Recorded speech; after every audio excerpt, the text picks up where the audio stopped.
अस्सलाम वालेकुम। मेरा नाम डॉक्टर आसिफ नसीर है। मैं MBBS डॉक्टर हूँ और एक प्राइवेट हॉस्पिटल में जॉब करता हूँ, जहाँ पर मेरी एक महीने की तनख्वाह 60,000 है और मेरा ड्यूटी टाइमिंग है सुबह 8 से लेकर शाम 5 बजे तक। तो मैं सारा दिन, मेरी एक दिन की तनख्वाह 2,000 रुपये बनती है।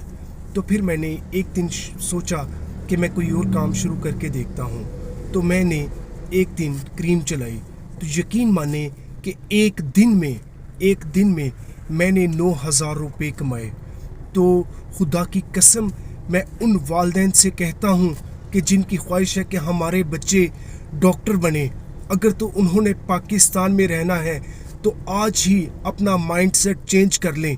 पाकिस्तान में किसी भी पढ़े लिखे बंदे की कोई इज्जत नहीं है। यहाँ डॉक्टर इंजीनियर की इज्जत नहीं है।